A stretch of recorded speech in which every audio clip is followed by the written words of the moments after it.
आज से हम अपनी एडिटोरियल की क्लासेस को दोबारा से रिज्यूम कर रहे हैं। तबीयत ख़राब होने की वजह से कुछ दिनों के एडिटोरियल्स कवर नहीं हो पाए हैं, लेकिन उन एडिटोरियल्स को भी मैं टॉपिक वाइज मैनर में आपको नोट्स की तरह कवर करवा दूंगा। ठीक है, आज जो हम एडिटोरियल्स कवर करने वाले हैं वो 21 और 22 जुलाई के एडिटोरियल्स हैं और इसके अंदर कुछ बहुत ही इंपॉर्टेंट न्यूज़ आई हैं, तो उनको कवर करते हैं।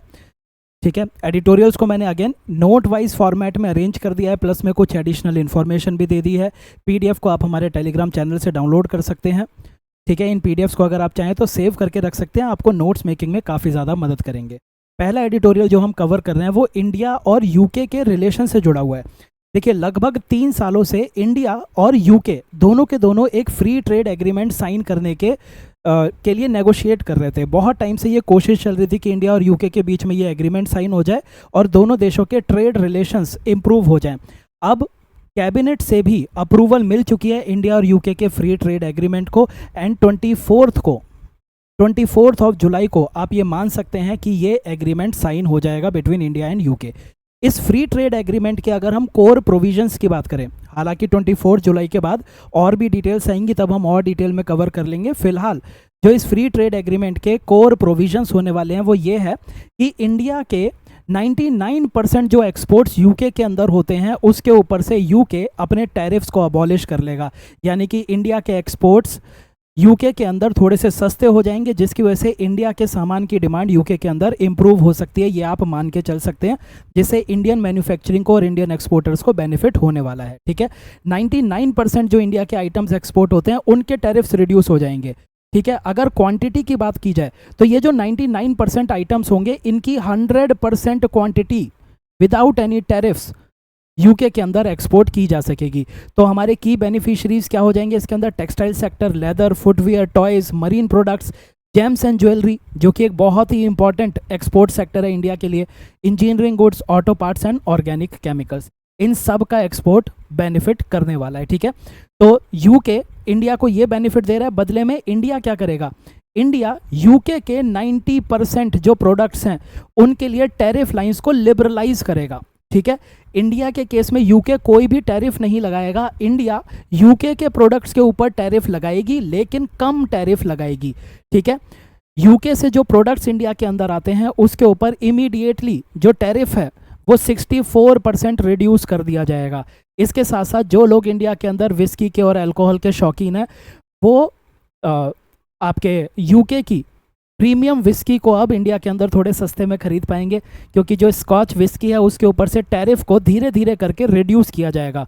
ओवर 10 ईयर्स जो विस्की के ऊपर टैरिफ लगता है वो टैरिफ 40% कर दिया जाएगा। ठीक है, अभी 150% है, वो 75% हो जाएगा और फिर 40% कर दिया जाएगा। ठीक है, इसी तरह ऑटोमोबाइल का जो टैरिफ है, यूके से जो ऑटोमोबाइल इंडिया के अंदर आते हैं उसके ऊपर भी टैरिफ रिड्यूस हो जाएगा फ्रॉम 100% टू 10%।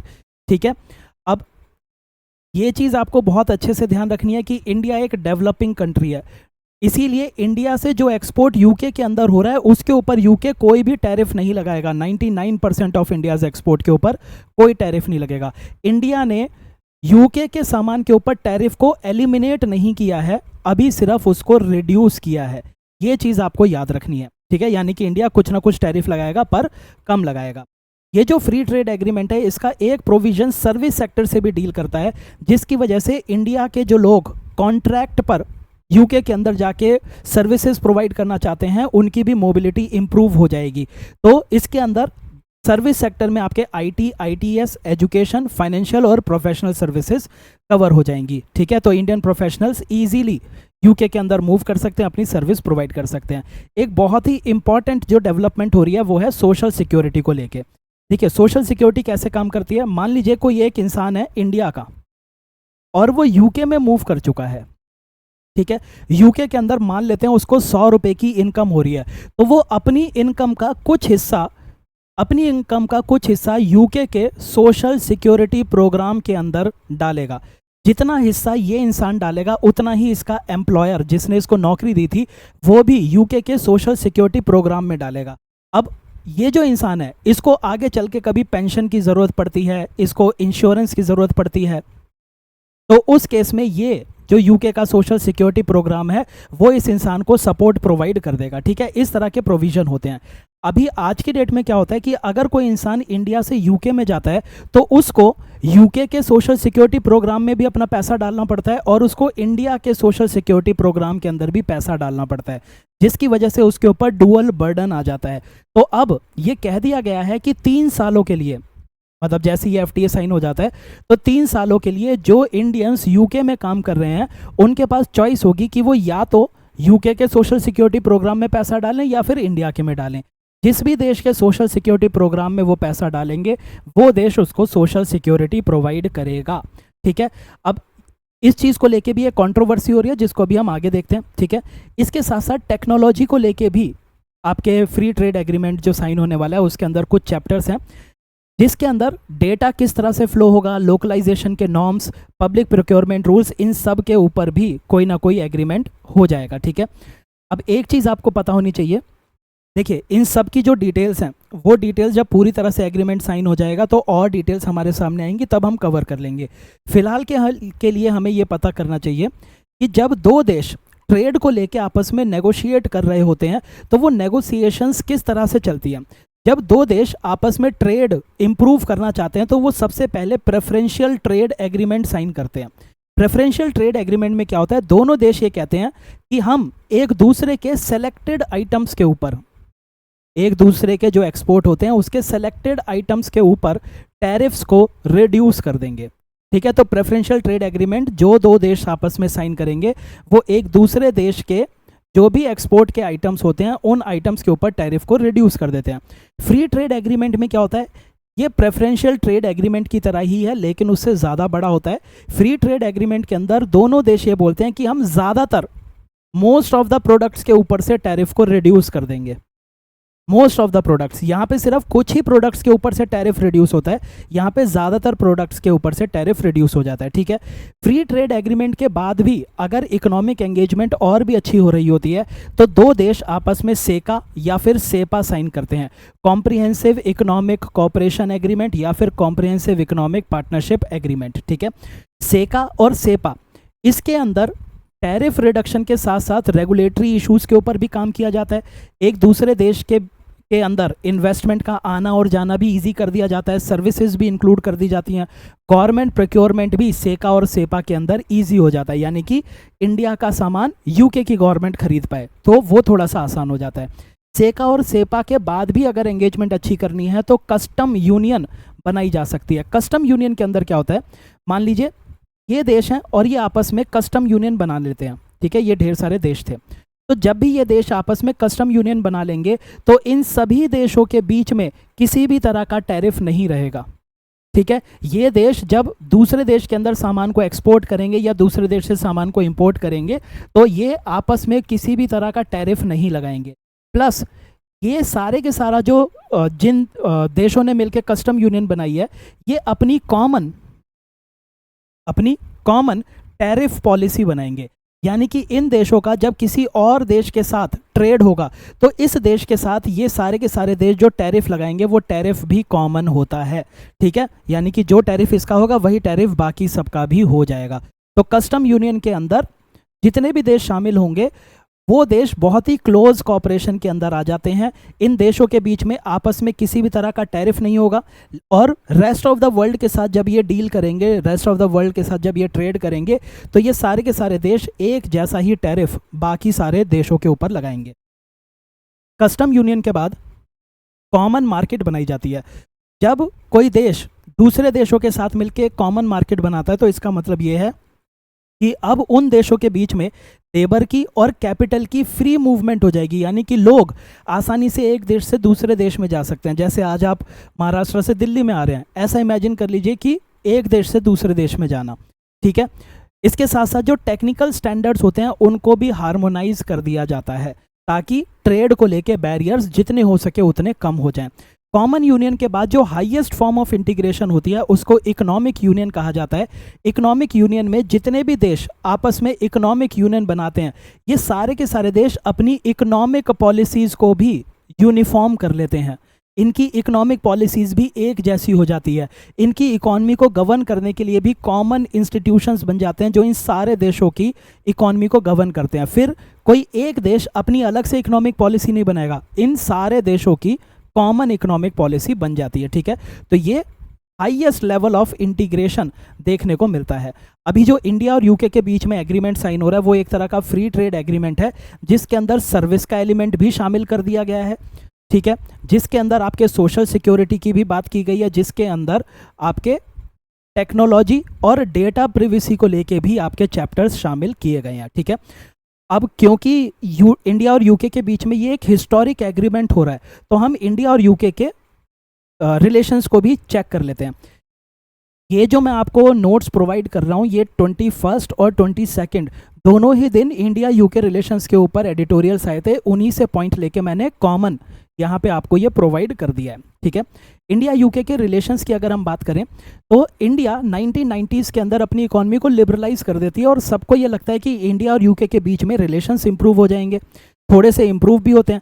लेकिन 1997 के अंदर क्वीन एलिजाबेथ सेकंड इंडिया के अंदर आती हैं इंडिया की इंडिपेंडेंस को सेलिब्रेट करने के लिए, और यहाँ पे क्वीन एलिजाबेथ सेकंड के ही कॉन्वॉय के अंदर एक इंसान होते हैं और वो कश्मीर इशू में इंटरफेयर करने लग जाते हैं। वो कश्मीर के मुद्दे को लेके कुछ गलत स्टेटमेंट देना चालू कर जाते हैं, जिसकी वजह से इंडिया के पॉलिटिकल लीडर्स बहुत ज़्यादा नाराज़ हो जाते हैं और इंडिया के पॉलिटिकल लीडर्स यूके को एक थर्ड रेट पावर कहते हैं कि ये यूके होता कौन है हमारे इश्यूज़ में इंटरफेयर करने वाला, इसकी तो खुद की पावर इतनी कम हो चुकी है, ठीक है। तो 1997 के बाद से लेके 2004 तक इंडिया यूके के रिलेशन धीरे धीरे अपने लोएस्ट पे जाते हुए हमें दिखाई देते हैं।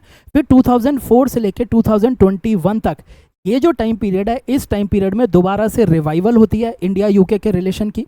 2004 में हम स्ट्रेटेजिक पार्टनरशिप साइन कर लेते हैं, 2010 के अंदर हम अपने रिलेशनशिप को एनहांस्ड पार्टनरशिप का दर्जा देते हैं। 2021 के बाद से इंडिया यूके के रिलेशंस को कॉम्प्रिहेंसिव स्ट्रेटेजिक पार्टनरशिप कहा जाता है, कॉम्प्रिहेंसिव स्ट्रेटेजिक पार्टनरशिप।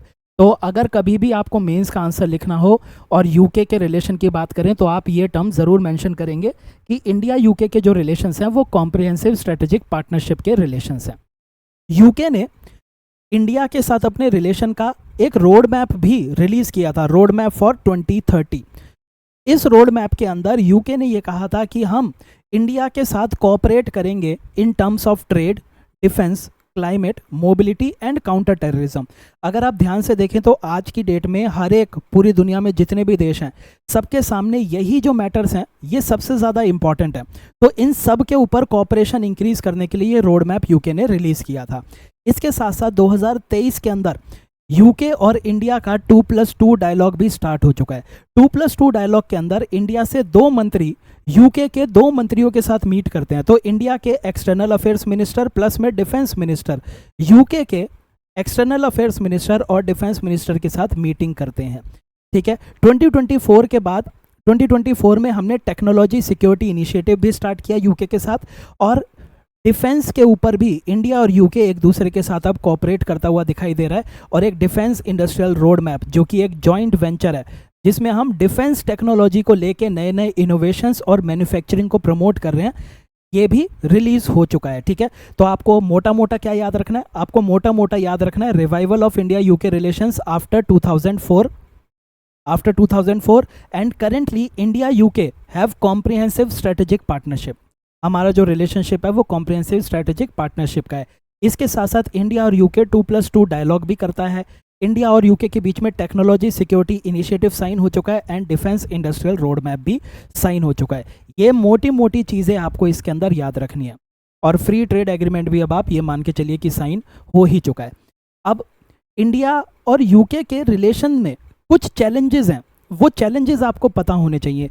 सबसे पहला चैलेंज क्या है कि ये फ्री ट्रेड एग्रीमेंट जब साइन हो जाएगा तो जैसा कि मैंने आपसे कहा कि यूके के ऑटोमोबाइल टैरिफ जो हैं वो रिड्यूस कर दिए जाएंगे।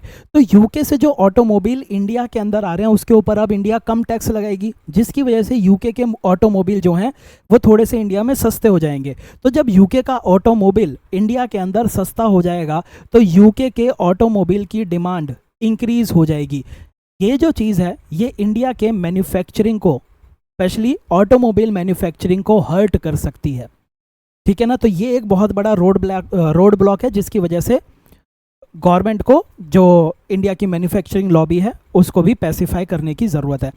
दूसरा, लेबर मोबिलिटी के जो प्रोविजंस हैं जिसके अंदर अब इंडिया से लेबर इजीली यूके में जा सकती है कॉन्ट्रैक्चुअल बेसिस पर, ठीक है, सर्विसेज अपनी प्रोवाइड करने के लिए।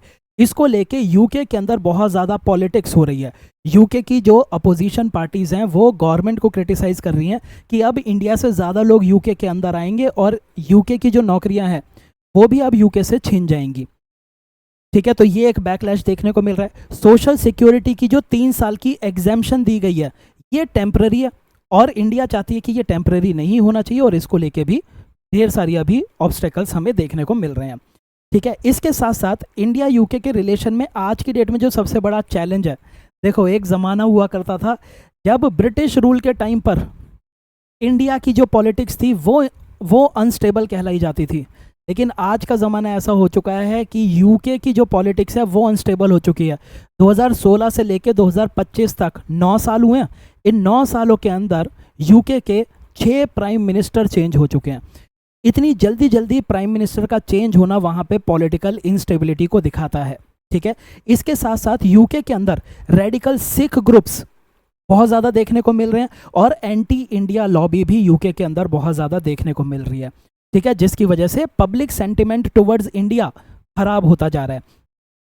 डिफेंस और टेक्नोलॉजी पार्टनरशिप को लेकर इंडिया और यूके ने ढेर सारी चीज़ें करने की कोशिश की है, जैसे कि डिफेंस इंडस्ट्रियल रोड मैप का रिलीज़ करना, जॉइंट वेंचर बनाना, लेकिन इसकी एग्जीक्यूशन के अंदर अभी बहुत सारे गैप्स हमें देखने को मिल रहे हैं। ठीक है, फिर फॉरेन पॉलिसी में भी डाइवर्जेंस है। India stand on Ukraine's war is different from UK stand. ठीक है, फिर आता है historical luggage. Historical luggage India UK के रिलेशन में जो हमारी हिस्ट्री है वो भी एक चैलेंज है। देखो, यूके जब इंडिया को देखता है तो वो एक कॉलोनियल कॉन्डेसेंशंस के साथ देखता है, यानी कि वो ऐसे देखता है कि इंडिया तो हमारी कॉलोनी थी, इसके पास क्या ही ताकत होगी। वो आज भी हमें वो हमें अपने आप से इन्फीरियर मानता है, जबकि इंडिया की जीडीपी अब यूके से भी ज़्यादा स्ट्रांग हो चुकी है। ठीक है, और अगर इंडिया की बात की जाए तो इंडिया के अंदर एक एंटी यूके सेंटिमेंट है because of this colonial legacy. तो एक एंटी इंपीरियल सेंटिमेंट है जिसकी वजह से इंडिया की एलीट क्लास बार बार यूके को टारगेट करती रहती है over the past, rightly so, क्योंकि इंडिया ने सफ़र किया था। ठीक है, फिर एक परसेप्शन गैप भी है। इंडिया आज की डेट में यूके को एक बहुत ही डिमिनिश्ड पावर की तरह देखता है। इंडिया को ऐसा लगता है कि यूके आज की डेट में वर्ल्ड स्टेज पे बहुत ज़्यादा पावरफुल नहीं है। अगर पूरे के पूरे यूरोप की भी बात की जाए तो यूरोप के अंदर आज की डेट में जर्मनी को आप कंसिडर कर सकते हैं कि वो फाइनेंशियली थोड़ी सी पावरफुल है, बट नॉट यूके। ठीक है, तो ये जो परसेप्शन है इंडिया का, इस परसेप्शन को लेके भी कई बार चैलेंज आ जाता है कि हम यूके को उतनी इंपॉर्टेंस अब देते नहीं हैं। ठीक है, लेकिन उसके बावजूद भी अगर यूके को देखा जाए तो वो अभी भी टॉप 6 इकोनॉमी के अंदर आती है और उसकी जो पर कैपिटा इनकम है it is still much more than India, even much more than Russia. तो भले ही उसकी जीडीपी उतनी बड़ी ना हो, लेकिन पर कैपिटा इनकम के मामले में वो आज भी इंडिया, रशिया, चाइना तीनों से ही काफ़ी ज़्यादा आगे है। ठीक है, हमारे जो इंटेलेक्चुअल्स हैं वो बार बार कॉलोनियल पास्ट को ही क्रिटिसाइज़ करते रहते हैं। तो इसीलिए अब अगर हमें जिस तरह का ग्लोबल सिचुएशन है, उस ग्लोबल सिचुएशन में अगर हमें आगे जाना है तो हमें यूके के साथ अच्छे रिलेशंस चाहिए। क्यों अच्छे रिलेशंस चाहिए? क्योंकि आज की डेट में इंडिया और यूके ये दोनों के दोनों ऑलमोस्ट सेम लेवल पे हैं। ना ही यूके कोई सुपर पावर है या फिर कोई मेजर पावर है आज की डेट में, ना ही इंडिया कोई मेजर पावर है। ये दोनों के दोनों देश आज की डेट में मिडल पावर है। यानी कि ये जिस सुपर पावर के या फिर जिस पावर ब्लॉक के पास जाएंगे वो पावर ब्लॉक ज़्यादा स्ट्रांग हो जाएगा। तो इंडिया और यूके अगर मिडल पावर हैं तो इन दोनों को आपस में कोऑपरेट करने की ज़रूरत है, ताकि ये आज के अनप्रिडिक्टेबल ग्लोबल सिचुएशन के अंदर अपने स्टैंड को मजबूत कर सकें। अनप्रिडिक्टेबल ग्लोबल स्टैंड क्यों है? बिकॉज ऑफ ट्रंप की जो टैरिफ पॉलिसीज़ हैं, चाइना और रशिया की जो क्लोजनेस है। तो इसीलिए इंडिया को ऐसे डेमोक्रेटिक कंट्रीज़ के साथ कोऑपरेट करना ही होगा जिसके साथ जुड़ के इंडिया अपने स्टैंड को मजबूत कर सके। ठीक है, तो अपॉर्चुनिटीज़ की अगर हम बात करें तो करेंटली इंडिया और यूके के बीच में लगभग $58 बिलियन का ट्रेड हमें देखने को मिलता है, और फ्री ट्रेड एग्रीमेंट के बाद माना जा रहा है कि ये ऑलमोस्ट डबल हो जाएगा, ट्वाइस द साइज ट्रेड हो जाएगा। ठीक है, यूके भले ही जीडीपी के मामले में उतना बड़ा आज की डेट में दिखाई नहीं देता, but in terms of technology it is far ahead of India. ठीक है, तो हम advanced manufacturing, defence, clean energy, life sciences, creative industries, इन सारी चीज़ों में यूके से बेनिफिट ले सकते हैं। ठीक है, एजुकेशन और रिसर्च, आज देखो एक बहुत ही अच्छी चीज़ इस एडिटोरियल के अंदर आई थी कि हमारा जो इंटेलेक्चुअल है वो कितना ज़्यादा हिपोक्रेटिक है, कितना ज़्यादा दोगला हो चुका है कि वो एक तरफ पे यूके को हर टाइम पर क्रिटिसाइज करेगा कि यूके ने इंडिया को किस तरह से एक्सप्लॉइट किया था, और दूसरी साइड पे वो अपने बच्चों को यूके की यूनिवर्सिटी के अंदर पढ़ने के लिए भेजेगा। इस तरह का हिपोक्रिटिकल माइंडसेट हमारे इंटेलेक्चुअल्स के अंदर देखने को आज की डेट में मिलता है। तो इंडिया और यूके के अगर रिलेशंस अच्छे होते हैं तो हम ये पोटेंशियल एक्सप्लॉइट कर सकते हैं। ब्रिटेन का एजुकेशन सिस्टम इज़ गुड, तो हम ब्रिटिश यूनिवर्सिटी के कैंपसेस इंडिया के अंदर खुलवा सकते हैं। हायर एजुकेशन के लिए जॉइंट वेंचर्स को लॉन्च किया जा सकता है between India and UK. Research and development पे भी हमें इन्वेस्टमेंट मिल सकती है फ्रॉम यूके। ठीक है, तो इसीलिए आज की डेट में हमारे शेयर्ड जियोपॉलिटिकल इंटरेस्ट हैं, दोनों के दोनों मिडल पावर हैं, और ग्लोबल ऑर्डर बहुत ही अनप्रिडिक्टेबल हो चुका है। तो ऐसे में इंडिया और यूके अगर आपस में कोऑपरेट करते हैं तो दोनों के दोनों अपने इंटरेस्ट को और भी ज़्यादा स्ट्रेंथन कर सकते हैं। इसके साथ साथ इंडिया चाहता है कि वो अफ्रीका के अंदर अपने फुटप्रिंट को इंक्रीज़ करे, लेकिन अफ्रीका के जो देश हैं वो आज की डेट में चाहते हैं कि हमारे देशों के अंदर डेवलपमेंट हो, और डेवलपमेंट के लिए उन्हें चाहिए ट्रेड, उन्हें चाहिए इन्वेस्टमेंट। इंडिया की जो अफ्रीका के साथ एंगेजमेंट रही है it has been mostly ideological support हम अफ्रीका को ज़्यादातर देते आए हैं। हमारा अफ्रीका के साथ ट्रेड और इन्वेस्टमेंट उतना ज़्यादा नहीं है। तो ये जो ट्रेड और इन्वेस्टमेंट की रिक्वायरमेंट है अफ्रीका की, ये कौन फुलफिल करने आ जाता है? चाइना फुलफिल करने आ जाता है।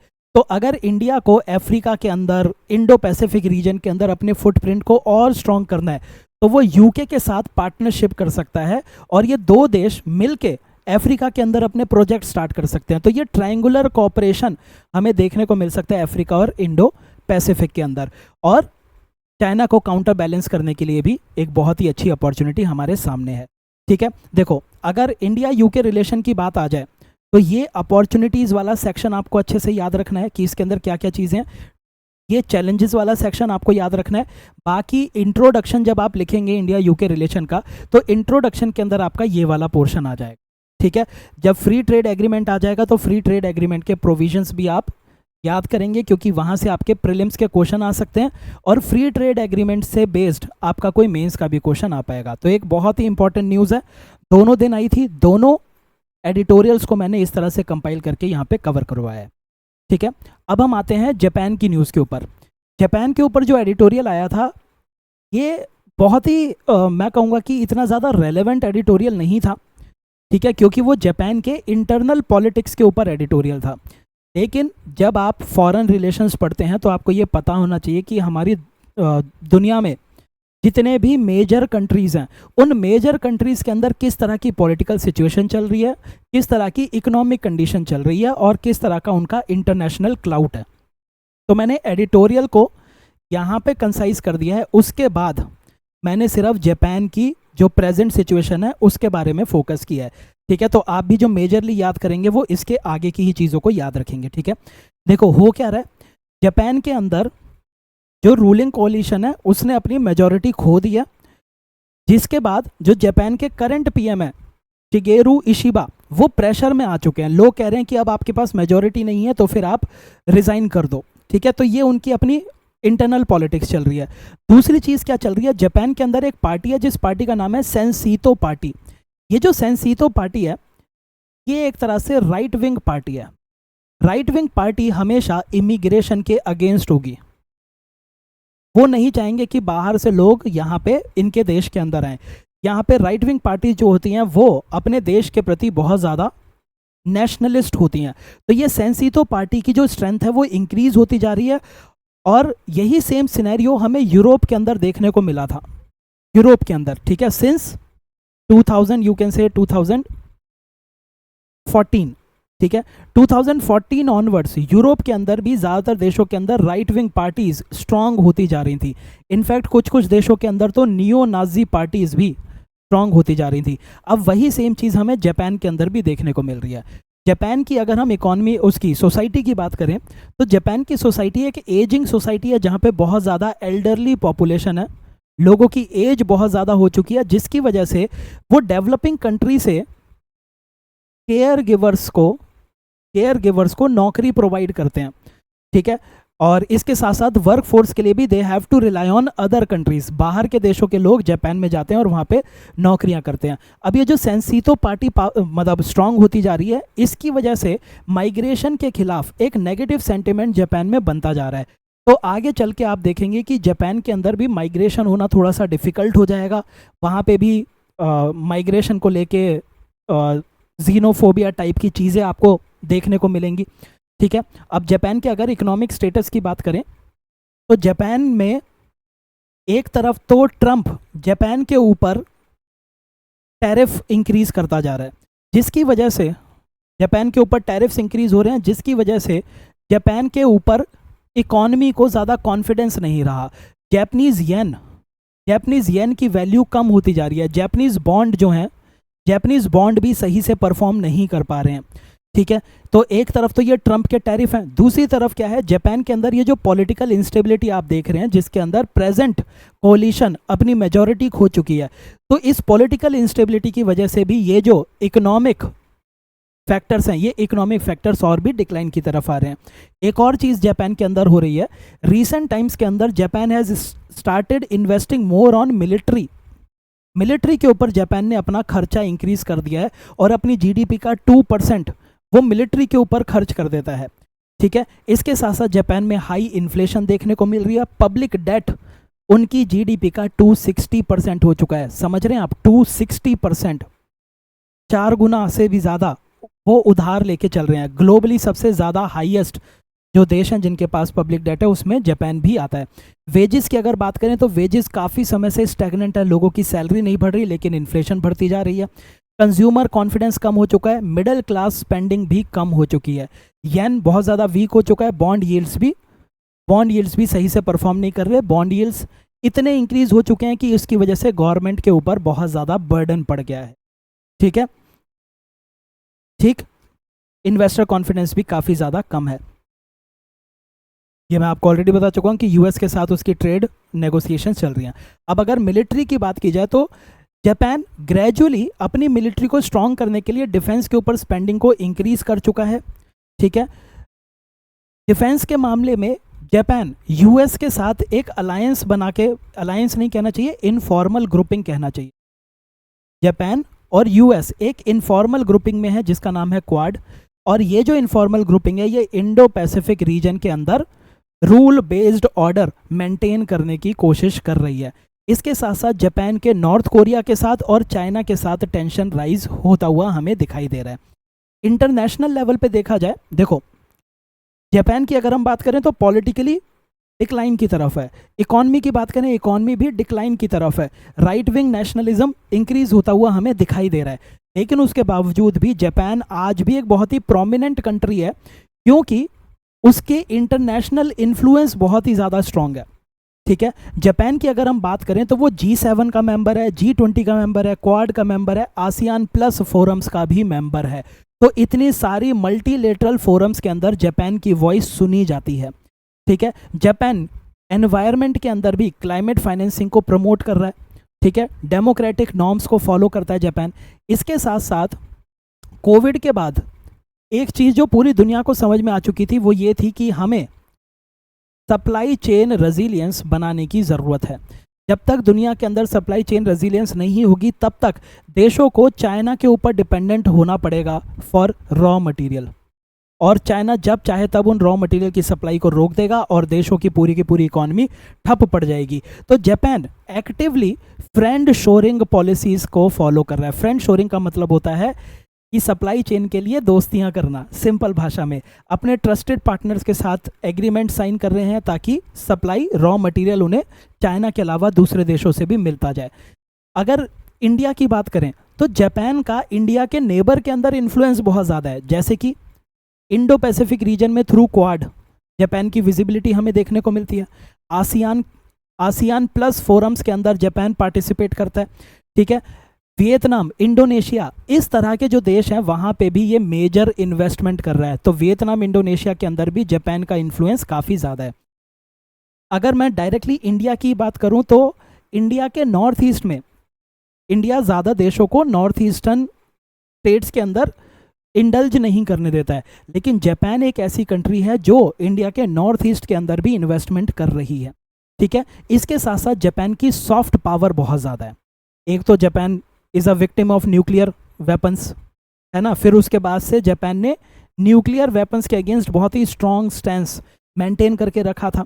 फिर ऊपर से जो जापान का रिलीजन है, जापान का जो कल्चर है, वो दुनिया के अंदर बहुत ज़्यादा रिस्पेक्ट किया जाता है। तो इसीलिए जापान की सॉफ्ट पावर उसके कल्चर, टेक्नोलॉजी और इनोवेशन की वजह से बहुत ही ज़्यादा स्ट्रॉन्ग है। जापान आज भी रोबोटिक्स में, सेमीकंडक्टर टेक्नोलॉजी, ग्रीन एनर्जी और आर्टिफिशियल इंटेलिजेंस में एक लीडिंग कंट्री है। तो इस वजह से जापान भी इन्फ्लुएंस मेंटेन करके रख रहा है इंटरनेशनल रिलेशन में, ठीक है ना। समझ गए? एडिटोरियल आपका सिर्फ इन चीज़ों की बात कर रहा था। यहाँ से हमें एक्चुअली में अपने मेंस की प्रिपरेशन के लिए कोई खास पॉइंटर्स नहीं मिल रहे थे, तो इसीलिए जापान को हमने एक होलिस्टिक तरीके से कवर करने के लिए सारे के सारे एरियाज़ को कवर किया, ठीक है। अब हम आ जाते हैं एनवायरनमेंट के ऊपर।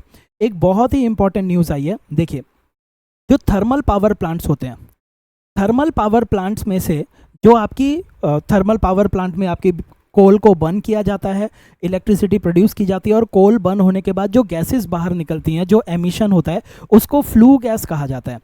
फ्लू गैस के अंदर सल्फर डाइऑक्साइड पाई जाती है। ये जो सल्फर डाइऑक्साइड है, ये हमारे एनवायरनमेंट के अंदर एसिड रेन करती है, रेस्पिरेटरी एलिमेंट्स भी करती है, इसके साथ साथ हमारे एनवायरनमेंट को भी डिग्रेड करती है। ये जो सल्फर डाइऑक्साइड है, या फिर फ्लू गैस की ही अगर बात कर ली जाए, तो फ्लू गैस के अंदर जो सल्फर डाइऑक्साइड होती है, ये PM 2.5 में भी कंट्रीब्यूट करती है, ठीक है। तो थर्मल पावर प्लांट की वजह से सल्फर डाइऑक्साइड जो रिलीज होती है, इसको रोकने की बहुत ज़्यादा कोशिश की जा रही है, ताकि इन सारे इश्यूज़ को हम सॉल्व कर सकें। इसके लिए गवर्नमेंट ने एक पॉलिसी बनाई 2015 के अंदर। इस पॉलिसी के अंदर एक नोटिफिकेशन रिलीज़ की गई थी कि इंडिया के अंदर जितने भी थर्मल पावर प्लांट्स हैं, 600 थर्मल पावर प्लांट्स हैं, वो सारे के सारे थर्मल पावर प्लांट्स के अंदर फ्लू गैस डीसल्फराइजेशन सिस्टम लगाया जाएगा। ये जो फ्लू गैस डीसल्फराइजेशन सिस्टम है, इसका काम होता है इस सल्फर डाइऑक्साइड को कैप्चर करना, कैप्चर करने के बाद उसको ट्रीट करके ऐसे प्रोडक्ट बना लेना जो कि हमारे एनवायरनमेंट को हार्म ना करे, और ये सल्फर डाइऑक्साइड एनवायरनमेंट के अंदर रिलीज ना हो, ठीक है। अब 2015 के अंदर ये जो नोटिफिकेशन रिलीज हुआ था, उसके बाद से लेके अब तक जो थर्मल पावर प्लांट्स हैं, उन्होंने फ्लू गैस डीसल्फराइजेशन सिस्टम्स को नहीं लगाया था, ठीक है। और एक नई तरह की डिबेट चालू हो गई थी, और वो डिबेट क्या थी? डिबेट ये थी, मैं आपको फ्लू गैस डीसल्फराइजेशन की अभी स्टैटिक पोर्शन भी बताऊंगा, पहले डिबेट के ऊपर आते हैं। एक्सपर्ट्स ने ये बोलना चालू कर दिया कि इंडिया के अंदर जो कोल यूज़ किया जाता है थर्मल पावर प्लांट्स के अंदर, इंडिया के कोल के अंदर सल्फर कंटेंट बहुत ही कम होता है। तो जब इंडिया के कोल में सल्फर कंटेंट कम है, तो इंडिया के कोल को अगर आप बर्न करोगे तो बहुत ज़्यादा सल्फर डाइऑक्साइड निकलती ही नहीं है। तो जब सल्फर डाइऑक्साइड ज़्यादा निकल ही नहीं रही, तो हम थर्मल पावर प्लांट्स को क्यों फोर्स कर रहे हैं कि वो एक नई तरीके की टेक्नोलॉजी अपने पावर प्लांट के अंदर इंस्टॉल करें। इससे जो थर्मल पावर प्लांट्स वाले हैं, उनकी कैपिटल एक्सपेंडिचर इंक्रीज हो जाती है, यानी कि थर्मल पावर प्लांट्स के ऊपर कैपिटल एक्सपेंडिचर का प्रेशर इंक्रीज हो जाता है। अल्टीमेटली ये प्रेशर किसके ऊपर जाएगा? अगर बिजली बनाने के ऊपर ज़्यादा खर्चा हो रहा है, तो बिजली बनाने वाले क्या करेंगे? वो उस खर्चे को पास ऑन कर देंगे कंज्यूमर्स को, और अल्टीमेटली कंज्यूमर्स को ही ज़्यादा पे करना पड़ेगा, ठीक है। फिर उसके बाद इंडिया की जो ज्योग्राफी है, उस ज्योग्राफी को लेके भी एक चीज़ समझाई गई कि इंडिया के अंदर बहुत ज़्यादा सोलर इंसोलेशन पाई जाती है। सोलर इंसोलेशन इंडिया के ऊपर अगर बहुत ज़्यादा सन की रेस पड़ रही हैं, उसकी वजह से इंडिया का जो सरफेस है वो बहुत ज़्यादा गर्म हो जाता है, और इंडिया का सरफेस गर्म होने की वजह से यहाँ पे स्ट्रॉन्ग कन्वेक्शन करंट, यानी कि एयर जो है वो बहुत ही तेज़ी से ऊपर की तरफ उठना चालू कर जाती है। तो जो ये स्ट्रॉन्ग वर्टिकल कन्वेक्शन करंट्स होते हैं ये बहुत ही ज़्यादा ऊंचाई तक जाते हैं, बहुत ही ज़्यादा हाइट तक जाते हैं, और ये स्ट्रॉन्ग कन्वेक्शन करंट एटमॉस्फेयर के अंदर जो SO2 होती है उस SO2 को भी ऊंचाइयों पे ले जाता है। तो ये जो SO2 है ये आसानी से डिस्पर्स हो जाती है, यानी कि इंडिया के अंदर ये एनवायरनमेंट को बहुत ज़्यादा हार्म नहीं कर रही। ठीक है, तो हाई सोलर इंसोलेशन है जिसकी वजह से ग्रेट वर्टिकल कन्वेक्शन होता है, जिसकी वजह से सल्फर डाइऑक्साइड हाइट पे चली जाती है और वो डिस्पर्स हो जाती है नेचर के अंदर नेचुरली, जिसकी वजह से इसकी ग्राउंड लेवल पे कंसंट्रेशन वैसे ही ज़्यादा नहीं है। तो एक तो हमारा कोल लो सल्फर कंटेंट का है, दूसरा हमारी ज्योग्राफी भी सल्फर डाइऑक्साइड को आसानी से डिस्पर्स कर देती है। तो ऐसे में हमें ये एक्स्ट्रा कैपिटल एक्सपेंडिचर करने की क्या ज़रूरत है। ठीक है, इसका अगर आप चाहें तो ये फैक्ट याद कर सकते हैं कि अगर thermal power plants flue gas desulphurisation system install करते हैं तो कंज्यूमर को पर किलोवाट आवर 0.25 टू 30 पैसे एक्स्ट्रा पे करने पड़ेंगे।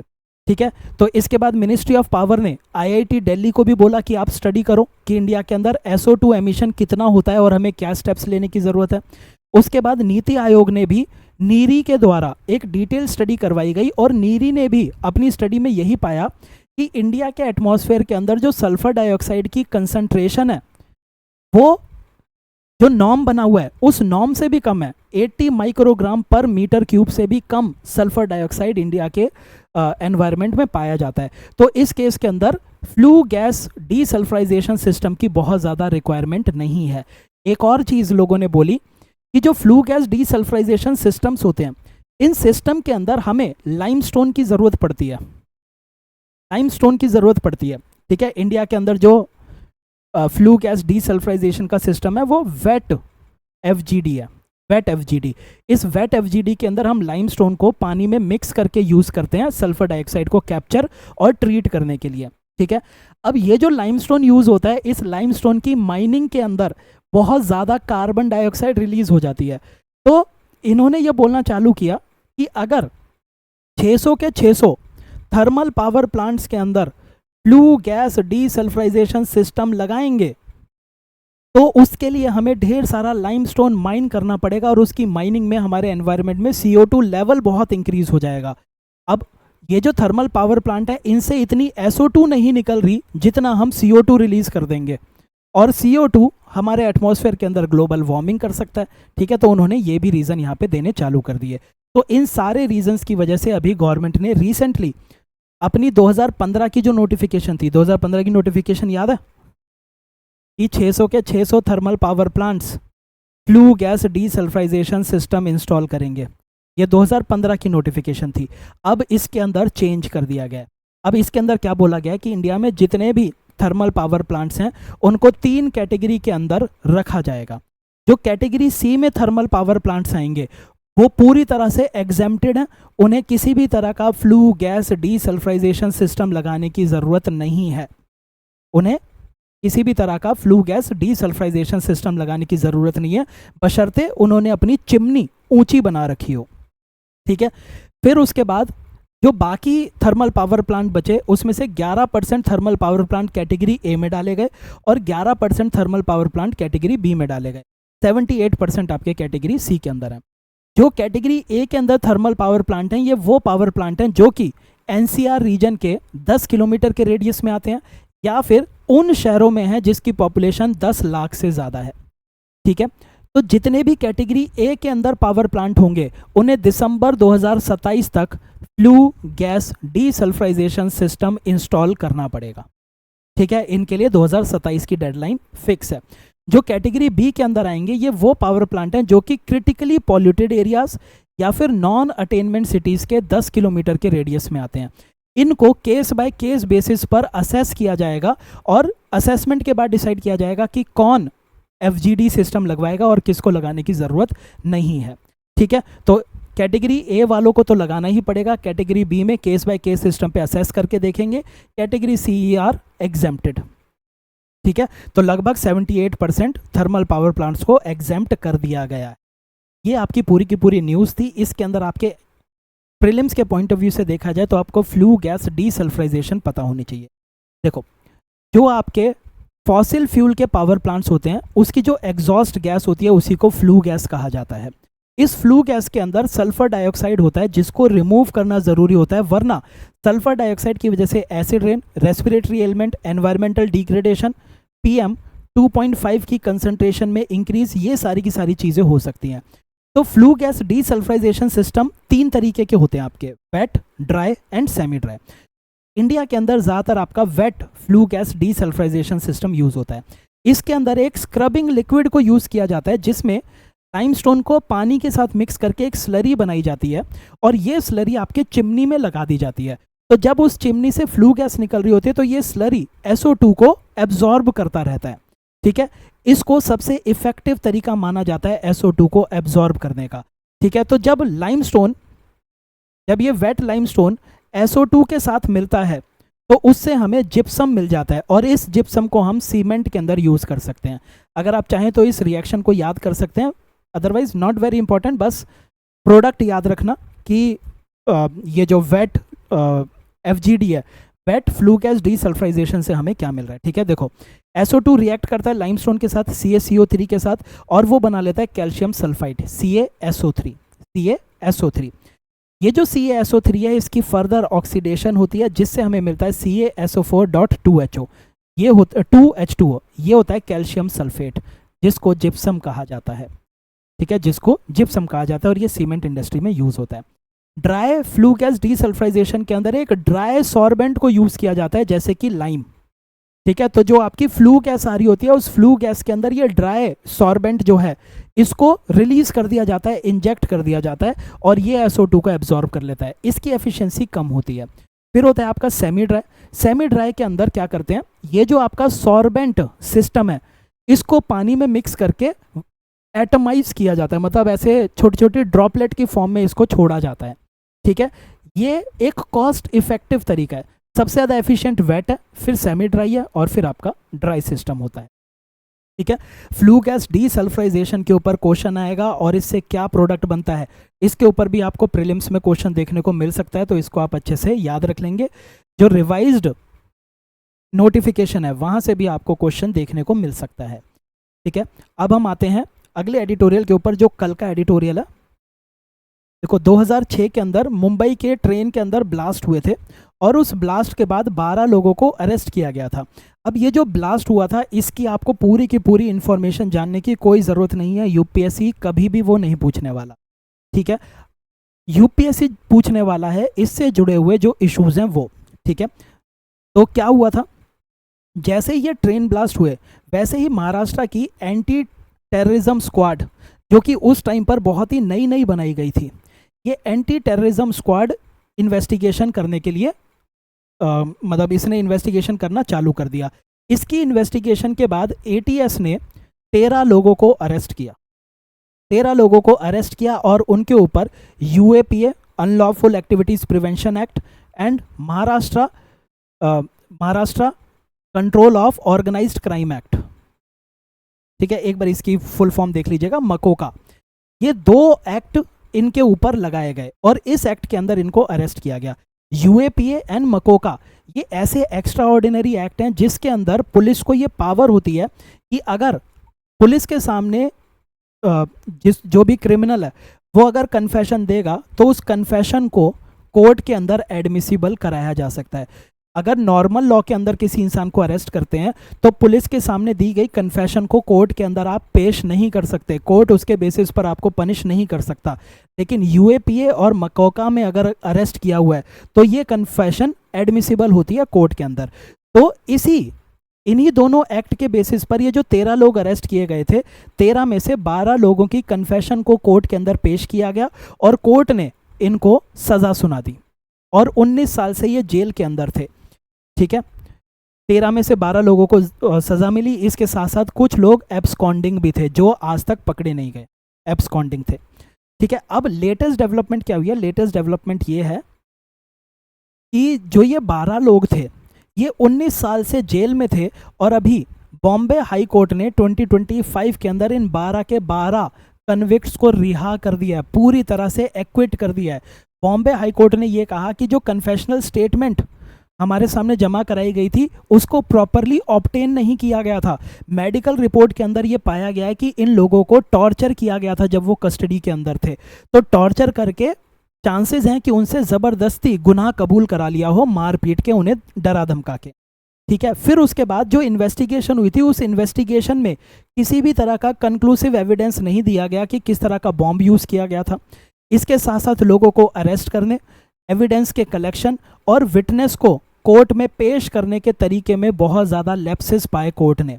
ठीक है, और एक बहुत ही जो बड़ी चीज़ बन गई वो ये, जिन लोगों को अरेस्ट किया गया, ठीक है, उनसे जो मैप्स रिकवर किए गए थे वो भी क्वेश्चनेबल यहाँ पे आ गए। ठीक है, तो इसके बाद बॉम्बे हाई कोर्ट की जुडिशरी ने एक ऑब्जर्वेशन दी। उन्होंने कहा punishing the actual perpetrator is essential but creating a false sense of resolution undermines public trust. तो बॉम्बे हाई कोर्ट को ऐसा लगा कि ये जो 12 लोगों को इन्होंने पकड़ा है ये सही से नहीं पकड़ा था, हो सकता है कि ये इनोसेंट हो। ठीक है, बेसिकली जो हमारी इन्वेस्टिगेटिंग एजेंसीज हैं वो अपने एविडेंसेस को स्ट्रॉन्ग नहीं बना पाई, इसीलिए बॉम्बे हाई कोर्ट ने उनको एक्विट कर दिया। अब यहाँ पे एक सवाल आता है। ठीक है, सवाल क्या है कि अगर ये जो 12 लोग 19 साल से जेल में थे, ये अगर इनोसेंट थे तो इनकी तो पूरी की पूरी लाइफ बर्बाद कर दी, है ना। इन्वेस्टिगेशन प्रॉपर ना होने की वजह से ये 19 सालों से, 2 डेकेड से जेल के अंदर बैठे हुए हैं। और अगर ये गिल्टी थे तो इम्प्रॉपर इन्वेस्टिगेशन और इम्प्रॉपर हैंडलिंग ऑफ एविडेंस की वजह से ये गिल्टी लोग आज फ्रीली घूम रहे हैं और हमारी नेशनल सिक्योरिटी को अंडरमाइन कर रहे हैं। इन एनी केस जो विक्टिम्स थे उस बॉम्बिंग के, जिन लोगों के परिवार के लोग मारे गए, उन परिवार के लोगों को जस्टिस नहीं मिल पाया, जिसकी वजह से जो जुडिशरी है, जुडिशरी के ऊपर से ट्रस्ट कम होता है। तो यहाँ पे एक्चुअल में जो ये स्टोरी है, ये स्टोरी इतनी इंपॉर्टेंट नहीं है। हमें ये कवर करना है कि आखिर इंडिया के क्रिमिनल जस्टिस सिस्टम और इन्वेस्टिगेशन सिस्टम में क्या क्या इश्यूज हैं। ठीक है, सबसे पहला इशू है टेरर की इन्वेस्टिगेशन को लेके बहुत ज़्यादा फेलियर हो जाते हैं। ठीक है, जैसे कि यूएपीए की बात की जाए, मकोका की बात की जाए, तो इसके अंदर एविडेंस कलेक्शन के जो स्टैंडर्ड्स होते हैं उनको बहुत ज़्यादा रिलैक्स कर दिया जाता है ताकि जो इन्वेस्टिगेटिंग एजेंसी हैं वो आसानी से जो क्रिमिनल्स हैं उनको पकड़ सके और उनको अरेस्ट कर सके। लेकिन उसके बावजूद भी ये देखा जाता है कि ये जो रिलैक्स स्टैंडर्ड्स हैं इनका मिसयूज़ होता है, प्री मैच्योर अरेस्ट कर ली जाती है और लोगों को ज़बरदस्ती प्रेशर में कन्फेस कराया जाता है, जिसकी वजह से केस बहुत ही फ्रेजाइल हो जाता है। क्योंकि जो कन्फेशन अगर प्रेशर में दिलवाई जा रही है तो मेडिकल रिकॉर्ड में आ जाएगा कि इसको टॉर्चर किया गया था और आगे जाके रिहा हो जाएंगे। ठीक है, इसके साथ साथ इन्वेस्टिगेशन में पाया गया कि ढेर सारे लोग अभी भी एब्सकॉन्डिंग हैं। ये जो एब्सकॉन्डिंग लोग होते हैं ये बहुत सारी वाइटल इन्फॉर्मेशन होल्ड करते हैं और इनको अभी तक हम ट्रेस ही नहीं कर पाए। तो यहाँ पे हमें क्लियर फेलियर देखने को मिल रहा है टेरर इन्वेस्टिगेशन का। फिर उसके बाद एविडेंस हैंडलिंग और प्रोसिक्यूशन। प्रोसिक्यूशन कौन होता है? एजेंसीज का जो वकील होता है जो कि उन क्रिमिनल्स के खिलाफ सबूत पेश कर रहा होता है कोर्ट के अंदर, उसको प्रोसिक्यूटिंग लॉयर कहा जाता है। ठीक है, प्रोसिक्यूशन कहा जाता है। तो इन्वेस्टिगेशन करती है इन्वेस्टिगेटिंग एजेंसीज और प्रोसिक्यूशन आपका कोई प्रोसिक्यूटर कर रहा होगा। इन दोनों के बीच में कोऑर्डिनेशन की बहुत ज़्यादा कमी है। इन्वेस्टिगेटिंग एजेंसीज बिल्कुल भी कोऑर्डिनेट नहीं करती हैं प्रोसिक्यूटर्स के साथ कि जो एविडेंस वो पेश कर रहे हैं क्या वो एविडेंस स्टैंडर्डाइज्ड फॉर्म में है भी या नहीं, क्या इस एविडेंस को कोर्ट में सबमिट किया भी जा सकता है या नहीं किया जा सकता। इन सारी चीज़ों की वजह से जो एविडेंस होता है वो बहुत ज़्यादा वीक हो जाता है, कोर्ट के अंदर इनएडमिसिबल हो जाता है और यही सेम चीज़ हमें देखने को मिली। ठीक है, तो लैक ऑफ अलाइनमेंट है बिटवीन इन्वेस्टिगेटर्स एंड प्रोसिक्यूटर्स। जो कन्फेशंस हैं वो ज़्यादातर इनएडमिसिबल हो जाते हैं कोर्ट के अंदर क्योंकि कन्फेशन की वीडियो रिकॉर्डिंग स्टैंडर्डाइज तरीके से प्रोसीजर को फॉलो करके नहीं होती है। जो डिजिटल एविडेंस होते हैं, फॉरेंसिक एविडेंस होते हैं, उनको बहुत ही पुअरली मिस हैंडल किया जाता है। ठीक है, फिर जुडिशियल डिलेज एक बहुत बड़ा चैलेंज है। हमारे जो कोर्ट्स हैं वो ओवरबर्डनड हैं, ट्रायल बहुत स्लो होते हैं, तो चार्जशीट फाइल करने में बहुत ज़्यादा डिले हो जाता है। 19 साल से वो जेल में बैठे थे, अगर वो इनोसेंट थे तो कितना बुरा हुआ उनके साथ, है ना। फिर witness vulnerability. Whenever we talk about terror incidents, तो उस केस में जो विटनेस होते हैं उन्हें डर होता है कि अगर हमने गवाही दी तो कहीं कल को हमारे ऊपर हमला ना हो जाए, तो इसीलिए विटनेस टेरर केसेस के अंदर रिटेलिएशन के डर की वजह से सामने नहीं आते। इंडिया के अंदर विटनेस प्रोटेक्शन अभी भी अंडर डेवलप्ड है, जिसकी वजह से उनकी टेस्टिमनीज वो नहीं देते। ठीक है, फिर है ओवर रिलायंस ऑन कन्फेशन। अब जो कन्फेशंस होते हैं वो बहुत ही अनरिलायबल हैं। आप किसी को मार पीट के उससे कन्फेस करा लोगे, हो सकता है कि कोर्ट उस कन्फेशन को एडमिट करने से ही मना कर दे, लेकिन उसके बावजूद भी इन्वेस्टिगेटिंग एजेंसीज कन्फेशन के ऊपर ही ज़्यादा रिलाय करती हैं। ठीक है, तो ऐसे में क्या क्या सिस्टमिक रिफॉर्म्स हैं जो कि हमें करने चाहिए। सबसे पहला, ट्रेनिंग एंड टेक्नोलॉजी। हमें ट्रेनिंग और टेक्नोलॉजी दोनों ही अपग्रेड करनी होगी। ठीक है, जो हमारे एंटी टेरर स्क्वाड्स हैं उनके पास better forensic lab, data analytics and cyber tracking tools होने चाहिए। ऑफिसर्स को लीगल ट्रेनिंग मिलनी चाहिए ताकि उन्हें ये पता हो कि किस तरह के प्रोसीजर्स को फॉलो करना है वाइल इन्वेस्टिगेटिंग। इंस्टीट्यूशंस के बीच में कोऑर्डिनेशन होना चाहिए। ठीक है, जो प्रोसिक्यूटर है वो इनिशियल इन्वेस्टिगेशन फेज से ही इन्वेस्टिगेटिंग एजेंसीज के साथ इन्वॉल्व होना चाहिए ताकि प्रोसिक्यूटर्स और इन्वेस्टिगेटिंग एजेंसीज के बीच में कोऑर्डिनेशन बना रहे। ठीक है, टेरर के केसेस में फास्ट ट्रैक कोर्ट्स भी होने चाहिए, स्पेशल कोर्ट्स होने चाहिए ताकि जल्दी से सुनवाई हो सके। विटनेस प्रोटेक्शन के प्रोग्राम को स्ट्रेंथन करने की ज़रूरत है so that they can come out, they can testify. ठीक है, अपनी टेस्टिमनी दे सकें। जब भी कन्फेशन सबमिट करना है तो कन्फेशंस की वीडियो रिकॉर्डिंग मैंडेटरी होनी चाहिए। इसके साथ साथ कन्फेशंस लीगल काउंसिल की प्रेजेंस में होना चाहिए। जब एक लॉयर या फिर लॉ की नॉलेज वाला इंसान इन्वेस्टिगेटिंग एजेंसीज के साथ होगा तो वो उन्हें गाइड करता रहेगा कि एविडेंस कैसे कलेक्ट होना चाहिए और कैसे इंटेरोगेट करना है। ठीक है, एनआईए के रोल को एक्सपेंड करने की और एम्पावर करने की ज़रूरत है। ये सारी की सारी चीज़ें आपको पता होनी चाहिए।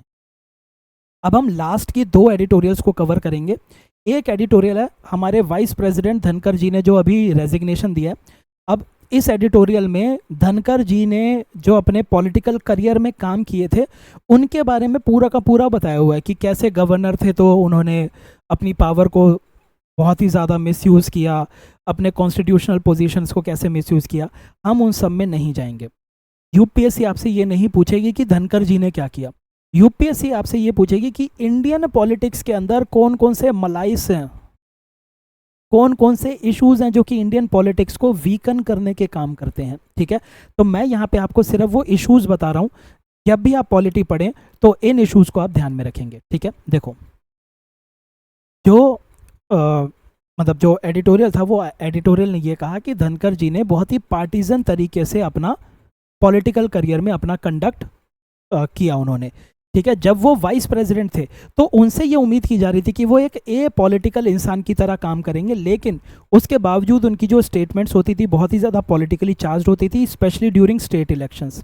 ठीक है, जब वो वेस्ट बंगाल के गवर्नर बने थे उसके बाद इलेक्टेड गवर्नमेंट और इनके बीच में बहुत ज़्यादा टसल देखने को मिली थी। जब वो राज्यसभा की चेयरमैनशिप कर रहे थे तब भी उन्हें कई बार अक्यूज़ किया गया कि वो रूलिंग पार्टी को ही फेवर करते हैं। और ऐसा आप ये मान के चलिए कि इंडिया की पॉलिटिकल हिस्ट्री में ऐसा बहुत ही कम हुआ है कि वाइस प्रेसिडेंट के रिमूवल के लिए अपोजिशन ने प्रपोजल रखा हो। तो धनखड़ जी के रिमूवल के लिए अपोजिशन ने प्रपोजल रखा था, हालांकि वाइस चेयरमैन ने उस प्रपोजल को एक्सेप्ट नहीं किया और उसके ऊपर कोई खास आगे बात नहीं हुई। फिर political issues, vice presidents are suppose to be A political, लेकिन उसके बावजूद वो पॉलिटिकल इश्यूज़ के ऊपर अपनी कमेंट्री करते रहते थे, जैसे कि पॉपुलेशन कंट्रोल, कन्वर्जन, और ज़्यादातर उनका जो स्टैंड होता था वो रूलिंग पार्टी का स्टैंड होता था। ठीक है, पॉलिटिकली सेंसिटिव पीरियड में वो अलग अलग जगहों पे विजिट करते थे और स्पीच देते थे जो कि उनकी इम्पार्शियलिटी के ऊपर सवाल उठाता है। ठीक है, as vice president the office of vice president and the chairmanship of Rajya Sabha, these offices are considered to be A political, जो कि किसी पार्टी को फेवर नहीं करेंगे ताकि वो अपने ऑफिस की जो जिम्मेदारियां उसको सही से निभा सकें। लेकिन इन्होंने जो ये कॉन्स्टिट्यूशनल मैंडेट है ए पॉलिटिकल रहने का उसको फॉलो नहीं किया। ठीक है, तो ये आपके सामने एक क्वेश्चन आ सकता है कि the office of Rajya Sabha has increasingly been seen as political in nature, comment. इस तरह का क्वेश्चन आपको देखने को मिल सकता है। अगला, इन्होंने जुडिशरी के खिलाफ भी ढेर सारी क्रिटिसिज्म की है जुडिशरी की, जैसे कि आर्टिकल 142 को एक न्यूक्लियर मिसाइल की तरह बोला इन्होंने। इन्होंने बेसिक स्ट्रक्चर को भी क्वेश्चन करने की वो की कि ये जो बेसिक स्ट्रक्चर की डॉक्ट्रिन है, this gives more power to judiciary, जबकि धनखड़ जी ने कहा कि पावर तो पार्लियामेंट के पास होनी चाहिए because parliament is elected by the people. तो ये बेसिक स्ट्रक्चर की वजह से पार्लियामेंट की पावर को कमज़ोर कर दिया गया है, ठीक है। तो इसीलिए जुडिशरी को वो बार बार कहते रहते थे कि वो अपने जो ज्यूरिसडिक्शन है उसको ओवर स्टेप कर रहा है। जुडिशरी का काम है लॉज को इंटरप्रेट करना, ना कि खुद से कानून बनाना, ठीक है। उन्होंने एनजैक की जो जजमेंट थी उसको भी काफ़ी क्रिटिसाइज़ किया था। As a governor of Bengal उन्होंने ढेर सारे बिल्स को ब्लॉक किया। इलेक्टेड स्टेट गवर्नमेंट के साथ उनके ढेर सारे कन्फ्रंटेशन हो रहे थे, ठीक है ना। तो ये कुछ इश्यूज हैं जो आपको पता होने चाहिए, और आई थिंक बहुत ज़्यादा इसमें जानने की ज़रूरत नहीं है आपको, ठीक है। लेकिन ये जो इश्यूज जितने भी यहाँ पे लिस्टेड हैं इनको आप याद रखेंगे, क्योंकि इस चीज़ को आप एज एन एग्जाम्पल अपने आंसर में यूज़ कर सकते हैं। That the tenure of Rajya Sabha chairman Dhankhar ji was marred with controversies, ठीक है। या फिर during his chairmanship opposition even move the proposal of his removal because of his perceived political nature, ठीक है ना। तो इस तरह का आप एग्जाम्पल दे के आ सकते हैं, ठीक है। अब जो अगली न्यूज़ है इट इज़ वेरी इंपॉर्टेंट, ठीक है, क्योंकि ये जो टॉपिक है ये आपके स्टैटिक जीएस के अंदर कवर नहीं होता, ठीक है। स्टैटिक जीएस में कवर नहीं होता, करंट अफेयर्स में भी इसके ऊपर फोकस नहीं किया जाता, लेकिन ये आज की डेट में बहुत इंपॉर्टेंट होता जा रहा है। देखो, एक टाइम पीरियड था जब इंडिया वॉज स्ट्रगलिंग, इंडिया के पास खाना नहीं होता था, इंडिया के जो लोग थे लिटरेसी बहुत ज़्यादा कम थी। तो उस टाइम पर इंडिया का जो मेजर फोकस था वो था इकोनॉमिक ग्रोथ के ऊपर। आज जब इंडिया अच्छे से ग्रो कर रहा है, इंडिया इस पोजीशन में आ चुका है कि अब वो स्पोर्ट्स जैसी चीज़ों के ऊपर भी फोकस कर पाए। और ये जो फोकस है, इस फोकस का हमें सबसे प्राइम एग्जांपल देखने को मिल रहा है चेस।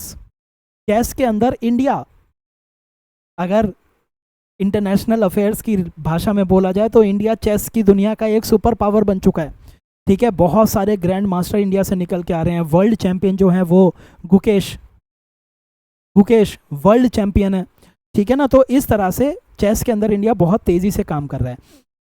अभी तक इंडिया के अंदर स्पोर्ट्स को या फिर एथलीट्स को कैसे देखा जाता था कि जैसे ही एथलीट कोई टूर्नामेंट जीत के आ जाएगा उसके ऊपर फूलों की बारिश कर दी जाएगी, उसको ढेर सारे इनाम दिए जाएंगे, उसको ढेर सारे चेक्स दिए जाएंगे।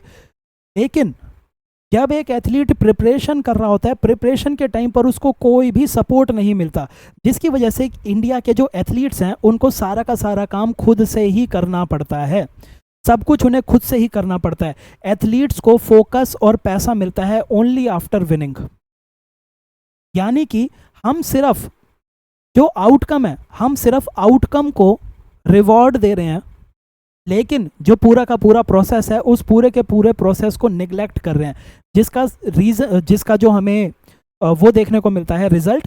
इसका रिजल्ट ये होता है कि इंडिया बहुत सारे स्पोर्ट्स के अंदर बहुत ज़्यादा पीछे है। तो अब इंडिया के अंदर एक नई नेशनल स्पोर्ट्स पॉलिसी 2025 के बारे में बात की जा रही है। ये जो नेशनल स्पोर्ट्स पॉलिसी 2025 है ये इंडिया के स्पोर्टिंग फ्रेमवर्क को पूरी तरह से ट्रांसफॉर्म करने का वो रखेगी, ठीक है। इसके अंदर फोकस किया जाएगा कि एथलीट्स की परफॉर्मेंस किस तरह से इम्प्रूव की जाए, यानी कि जो प्रोसीजर है जो कि एक एथलीट फॉलो करता है, अब उस प्रोसीजर के टाइम पर उसको सपोर्ट मिलेगा, ठीक है ना। जब वो ट्रेनिंग कर रहा है तो ट्रेनिंग के टाइम पर उसको साइंस बैक्ड न्यूट्रिशन प्रोवाइड किया जाए, उसको मेडिसिन सही से प्रोवाइड की जाए, ताकि इंजरी, पहले तो इंजरी को प्रिवेंट करो, अगर इंजरी हो गई तो उसको जल्दी से ठीक करो ताकि उसका करियर ख़राब ना हो पाए, ठीक है। पहले जो स्पोर्ट्स होता था उसको पैशन देखा जाता था, पैशनेट एथलीट अपने आप ही मेहनत करे जा रहा है और फिर वो मेडल जीत के ला रहा है। अब क्या हो चुका है, अब हमें फोकस करना है प्रिसीजन बेस्ड परफॉर्मेंस के ऊपर, जो कि प्रोफेशनल्स के द्वारा गाइड की जाएगी।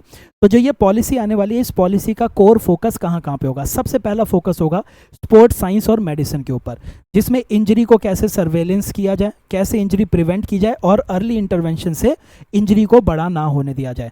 इंजरी अगर प्रिवेंट नहीं हो रही तो recovery and return to sport ये जल्दी होना चाहिए। न्यूट्रिशन साइंस को यूज़ किया जाएगा ताकि एथलीट्स को अगर छोटा सा भी गेन मिल रहा है तो वो छोटा सा भी गेन उसको मिले।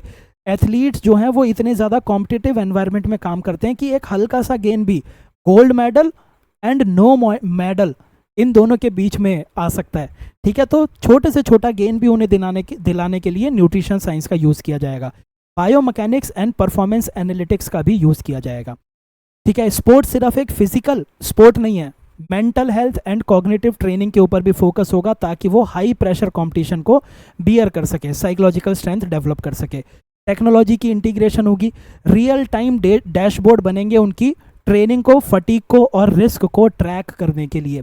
ठीक है, डेटा एनालिटिक्स से हम अर्ली इंटरवेंशन और कोर्स करेक्शन कर सकते हैं कि अगर कोई एथलीट कोई एक चीज़ गलत कर रहा है तो शुरू में ही उसको आइडेंटिफाई करके करेक्ट करवा दो।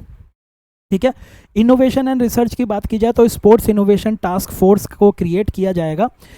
ठीक है, इसके साथ साथ रिसर्च के लिए भी ग्रांट दिए जाएंगे, एजुकेशनल इंस्टीट्यूशंस के साथ कोलैबोरेट किया जाएगा। इंफ्रास्ट्रक्चर की अगर बात करें तो स्पोर्ट्स अथॉरिटी ऑफ इंडिया के जो सेंटर्स हैं उनको अपग्रेड किया जाएगा into national centres of excellence, और इन सेंटर्स के अंदर world class recovery and medical equipment होंगे, ताकि एथलीट को जो केयर मिले वो पूरी तरह से होलिस्टिक होनी चाहिए। ठीक है, बेंगलोर का जो स्पोर्ट्स अथॉरिटी ऑफ इंडिया का सेंटर है वो एक हब बन चुका है ऑलरेडी एलीट एथलीट्स का। ठीक है, इंडिया का जो नई दिल्ली का इंदिरा गांधी स्टेडियम है उसके अंदर multi disciplinary return to sports division बना हुआ है। रिटर्न टू स्पोर्ट्स का मतलब है इंजरी के बाद उसको पूरी तरह से रिकवर कराओ, रिकवर करा के धीरे धीरे उसके स्पोर्ट्स में दोबारा से वापस लेके आओ। तो यहाँ पे physiotherapist, coach, psychologist, orthopaedic surgeon, data scientist, ये सारे के सारे ऑलरेडी अवेलेबल हैं। इन सब का prime example that India is focusing now actively on the preparation part of sports, इसका प्राइम एग्जाम्पल है ओलंपिक्स। पेरिस ओलंपिक्स के टाइम पर 10 मेंबर की मेडिकल टीम को डिप्लॉय किया गया था, ताकि रियल टाइम इंजरी को मैनेज किया जा सके, रिकवरी को मॉनिटर किया जाए और हेल्थ की डिसीजन मेकिंग फास्ट हो सके। ठीक है, तो अभी देखते हैं कि ये जो पॉलिसी आएगी उसके अंदर क्या क्या चीज़ें हैं। ये जो लास्ट के आपके 3 एडिटोरियल्स हैं देवर फ्रॉम 21 जुलाई, तो 21 और 22 जुलाई के एडिटोरियल्स को हमने कवर कर लिया है। जो रिमेनिंग डेज तबीयत खराब होने की वजह से जो नहीं हो पाए उनको मैं टॉपिक वाइज मैनर में आपको कवर कराता रहूँगा। आपको अगर बोला गया है कि करंट अफेयर्स पूरा का पूरा, चाहे वो न्यूज़पेपर कवरेज हो चाहे एडिटोरियल हो, हमारे चैनल पर मिलेगी तो वो आपको पूरी तरह कवर कराई जाएगी। ठीक है, अगर आपको थोड़ा सा और सिस्टमेटिक तरीके से चाहिए तो आप हमारे वीकली करंट अफेयर्स कोर्स के अंदर भी एनरोल कर सकते हैं। उम्मीद करता हूँ वीडियो आपको अच्छी लगी होगी। वीडियो को लाइक करना मत भूलेगा, दोस्तों के साथ वीडियो को शेयर करिए, चैनल पर नया तो चैनल को सब्सक्राइब ज़रूर कीजिएगा। Thank you.